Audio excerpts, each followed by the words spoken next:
Olá pessoal, estamos de volta na nossa aula de sistemas operacionais e hoje nós vamos falar do hardware, um dos elementos que os sistemas operacionais precisa controlar. Então assim, os componentes do computador, os hardwares do computador, podem ser agrupados nas seguintes unidades funcionais. Podemos agrupar como processador, como memória principal, como dispositivo de entrada e saída ou como barramentos.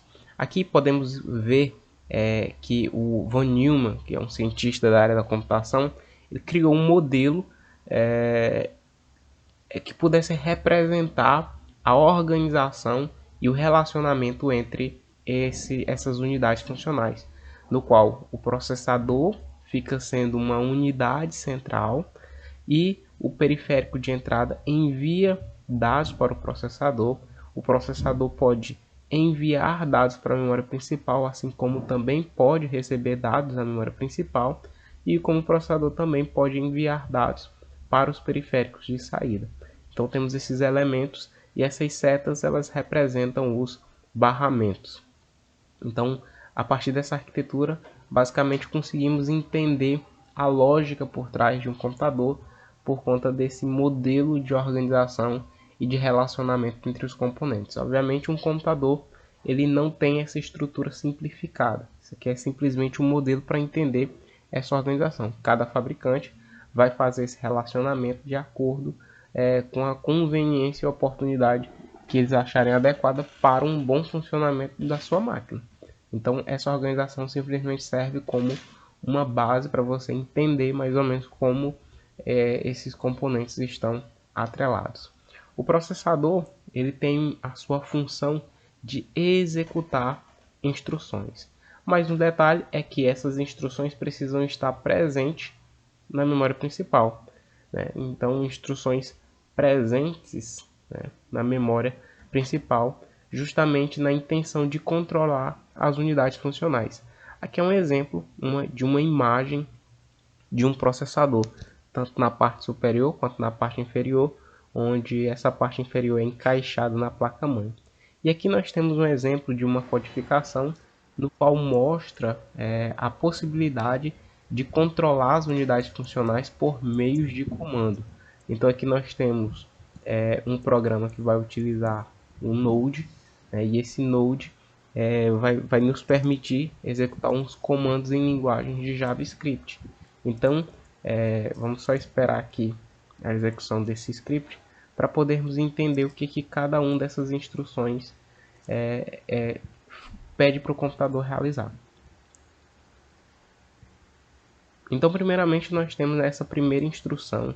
Essa instrução ela pede para o computador armazenar o valor 4 na memória principal.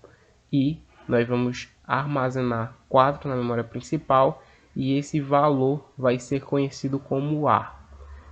Na segunda instrução, pedimos a mesma coisa, que a memória principal armazene o valor 9 e que esse valor vai ser conhecido como B.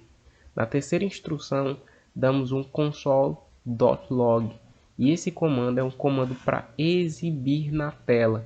É um comando que controla um dispositivo de saída que é o monitor. Então eu estou querendo que seja exibido na tela, que o monitor exiba a operação A mais B, A sendo 4 e B sendo 9. Então o resultado disso será 13.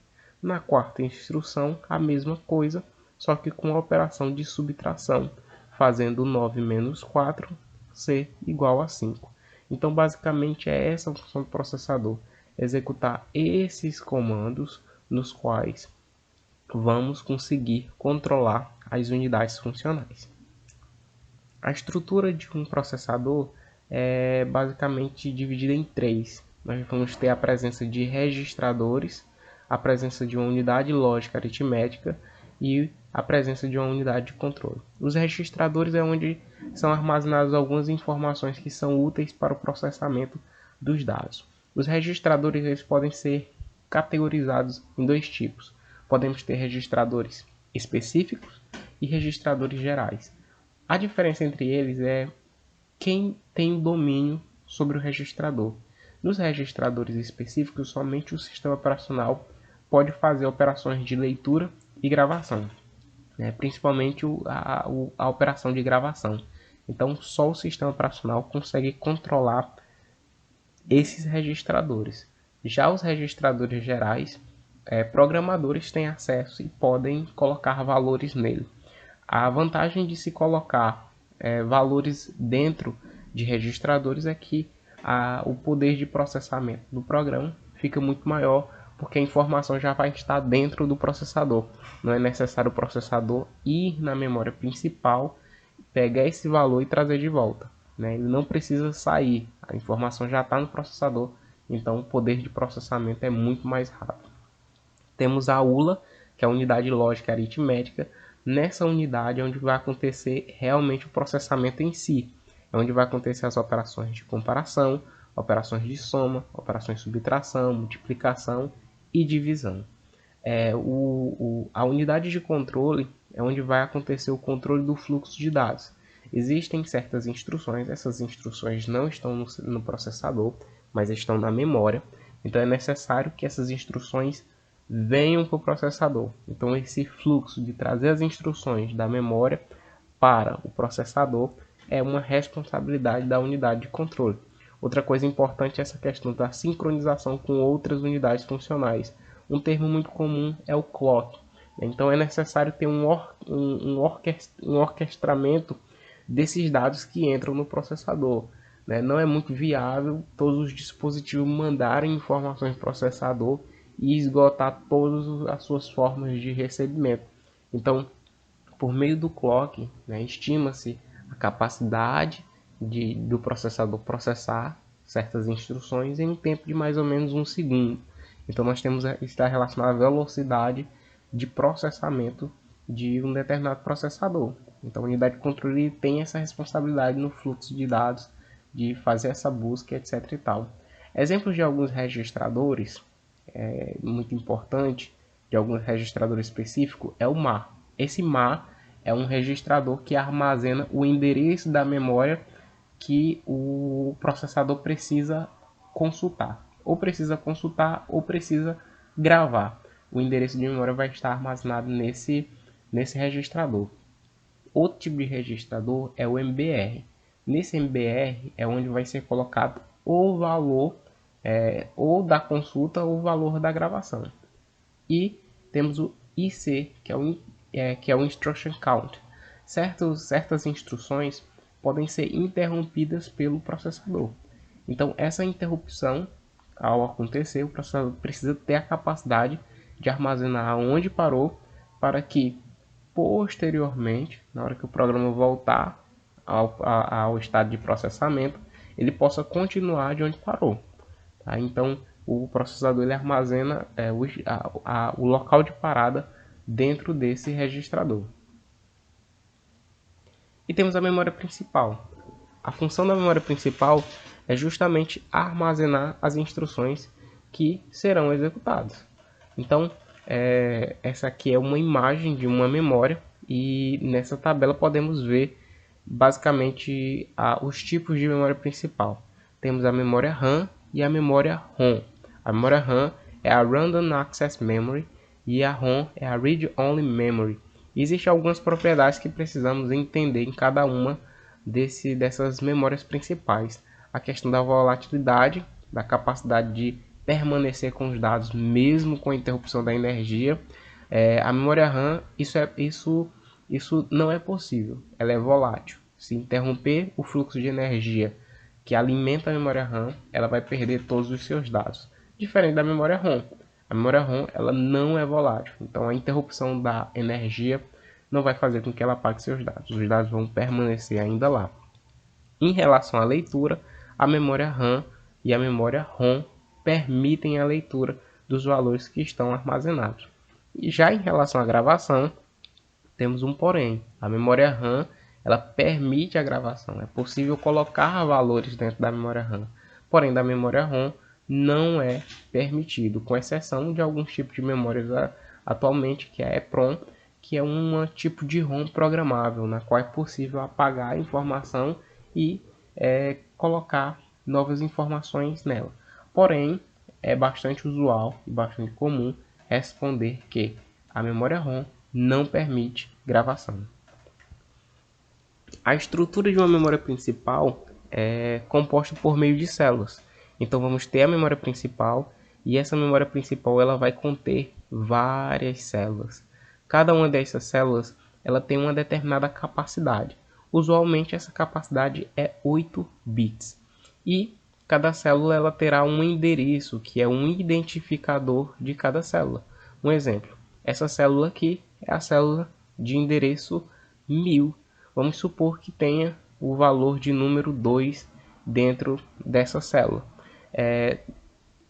Simulando um fluxo de transferência de dados, a gente poderia dizer que o mar vai armazenar o endereço a ser acessado, que seria o valor 1000, e o MBR vai armazenar o valor que está naquele endereço, que é o valor 2. Então, ao ir na memória e capturar o endereço, capturar o valor que está dentro daquele endereço, o processador tem a capacidade de fazer o seu processamento. E quem vai fazer essa ida e volta à memória principal é justamente a unidade de controle a partir das informações que tiver no MBR e nas informações que tiver dentro do mar. Temos algumas memórias auxiliares nesse fluxo de dados, que é a memória cache. A memória cache nada mais é do que um dispositivo que armazena cópias de dados, que justamente para evitar essa busca na memória principal.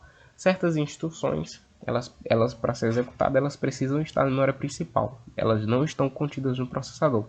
Então a unidade de controle do processador precisa ir na memória principal e trazer essas instruções.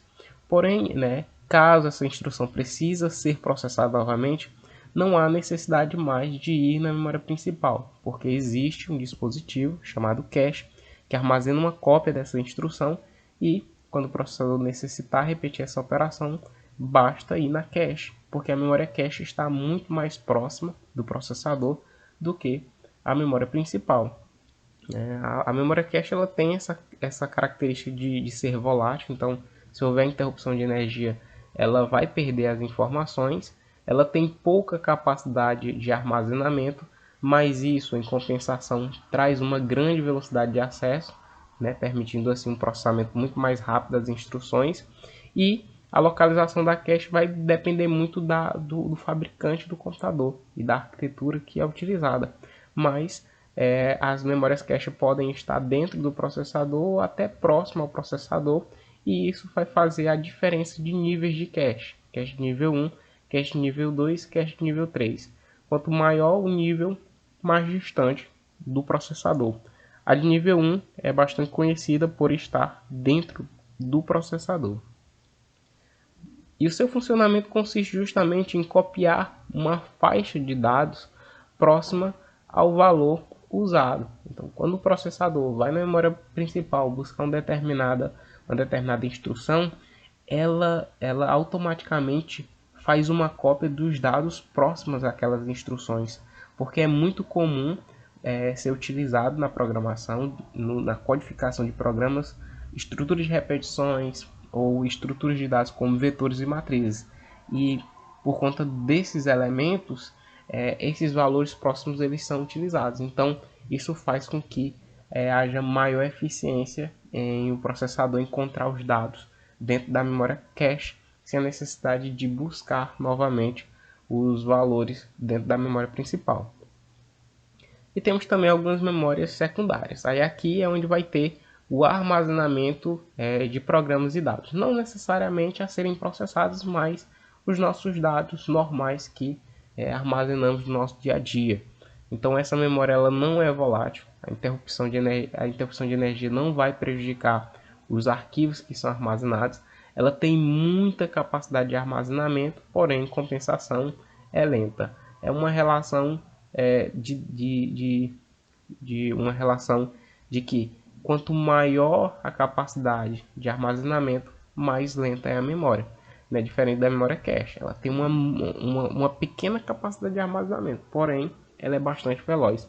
Alguns exemplos de memória secundárias é o HD, né? Também temos o DVD, é um exemplo de memória secundária. Temos o pendrive. Então, assim, as tecnologias utilizadas nessas memórias, se é disco óptico, se é disco magnético, enfim, uma variedade de exemplos de memórias secundárias. E aqui nós temos uma hierarquia de memória. Os registradores não deixam de ser uma memória, apesar de estar no processador. A memória cache não deixa de ser uma memória também, mesmo estando no processador. Temos a memória principal e a memória secundária. De baixo para cima, vamos encontrar uma relação de velocidade de acesso. Quanto mais alto tiver a memória, mais rápida é essa memória. E em compensação também temos o custo. Quanto maior a velocidade, maior o custo. Então, dentre esses 4 tipos de memória, a memória secundária é a memória mais lenta e a memória mais barata. E o registrador é a memória mais rápida e a memória mais cara. Também, de cima para baixo, temos uma relação da capacidade de armazenamento. Quanto mais na camada de baixo, maior a capacidade de armazenamento da memória. Então, assim, nós temos que registradores têm pouca capacidade de armazenamento e a memória secundária tem uma grande capacidade de armazenamento. Outras unidades funcionais são os periféricos. E os periféricos, eles nada mais são do que recursos de comunicação. É ele quem vai fazer a comunicação do sistema computacional com justamente o mundo externo. Ele vai servir de uma certa forma como uma interface usuário-máquina. É por meio dos periféricos que conseguimos inserir valores que serão processados no processador. É por meio dos periféricos que o processador exibe certas informações para a gente. Então, esses periféricos eles podem ser classificados como dispositivo de entrada, como dispositivo de saída de forma exclusiva, ou como um dispositivo híbrido, tanto de entrada quanto de saída. Aqui nós temos um exemplo de um monitor que é um dispositivo exclusivo de saída. Temos um teclado que é um dispositivo exclusivo de entrada. Por meio do teclado conseguimos mandar informações para o processador. E aqui nós temos um headset que é um dispositivo tanto de entrada quanto dispositivo de saída. É um dispositivo de entrada quando nós temos esse microfone e um dispositivo de saída quando nós temos esses fones de ouvido. E barramentos nada mais é do que um canal de comunicação das unidades funcionais. O processador ele precisa se comunicar com a memória principal. O processador precisa se comunicar com os periféricos. Então, é por meio desses barramentos que esses componentes vão ser ligados. Um exemplo de um barramento é esse, conhecido como barramento SATA. É um barramento que liga a memória, o HD, que liga o HD à placa-mãe para que as informações possam ser transmitidas de uma certa forma para o HD. Então, basicamente podemos agrupar os barramentos como barramento de controle. Em um barramento de controle vão trafegar informações do tipo de operação. Dentro de um computador é muito comum operações de leitura e gravação. Então, no barramento de controle é que vai ser trafegada essas informações, se vai ser uma operação de controle ou se vai ser uma operação de gravação. Também é comum a presença de barramentos de dados, onde vai ser trafegado os dados em si, tanto de uma leitura quanto de uma gravação, e o barramento de endereço, onde serão trafegados os endereços da memória no qual um dado pode ser lido ou um dado pode ser gravado. Então é isso, ficamos por aqui e até a próxima aula.